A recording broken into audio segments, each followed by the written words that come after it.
Əməli təcvid. Vaxtımıza qalıb harasa 10-12 dəqiqə. Dinlərdə imkan var, buna mən danışacağam. Əməl təcvid, yəni əməl cəhətdən təcvid.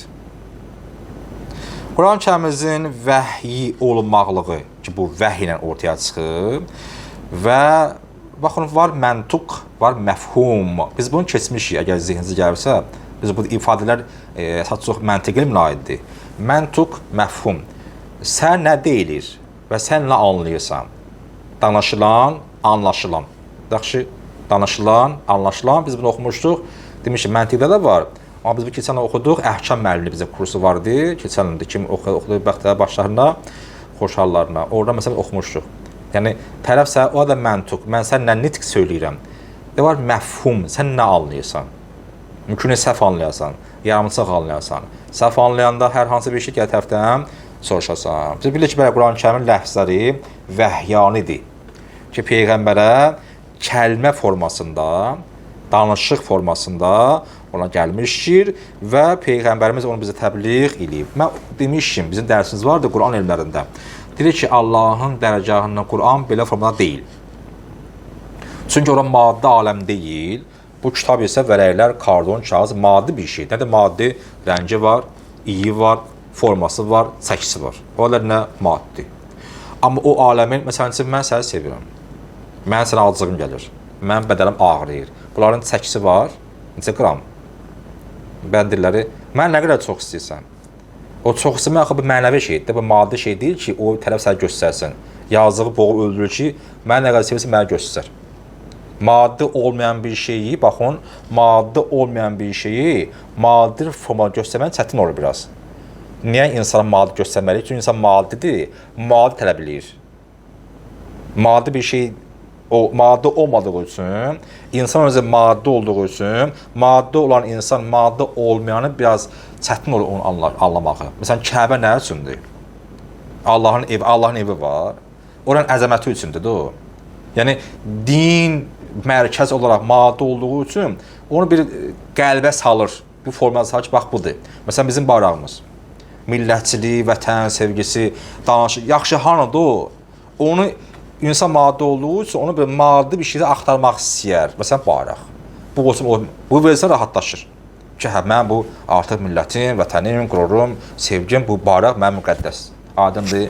Deyib, bu Allahın dərgahında demişik bunu indi, Allah şükür, hamımız bilirsiniz, savadlı adamlarsınız. Allahın dərgahında Quran belə deyil, kəlmə, vərək, kitab, çap, yox. Ora maddi olmadığı üçün, ora kəlmələr maddi deyil. Ora nə cürdür, 4 bucaq, 3 bucaq mən bilmirəm, o nə cürdür, o məhfuz, məlumatım yoxdur. Çünki o bizə aid deyil.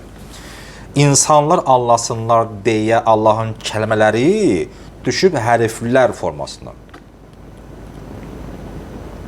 İnsan anlasın deyə düşüb həmin o ilahi sözlər kəlmə formasında ki, biz onu anlaya bilək. Sonra bəzi cümlələr burada var, təkrardır, yəni siz o bilirsiniz, mən təkrar etmək istəmirəm.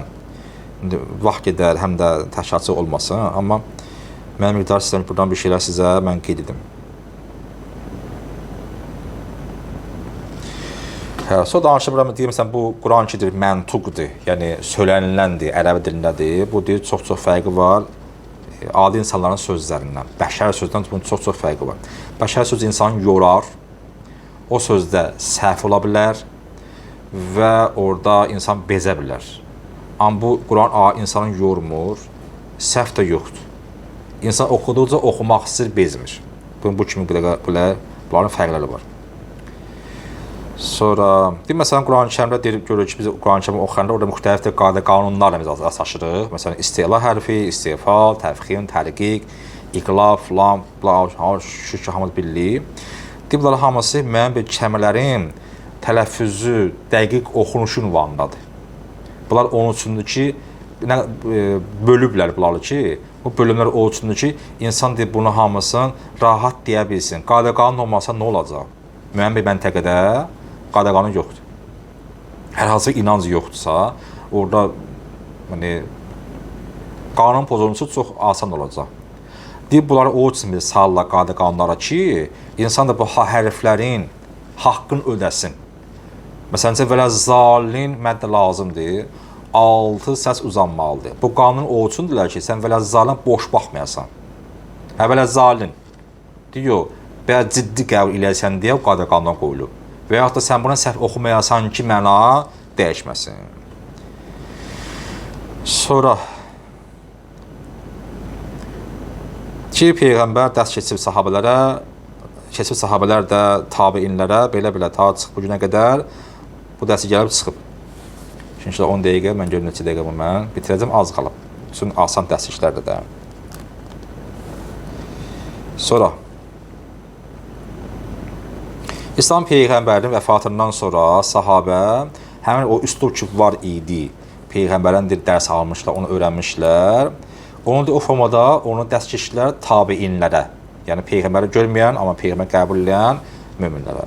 Tabiin də həmçinin onu özlərindən soruşlar, ötürdülər. Belə ağızdan ağıza bu elm inkişaf elədi, yayıldı və müəyyən bir boşluqlar, müəyyən bir hətta inkişaflar bu dil elmdə, fakültədə, təcriddə deyib göründü.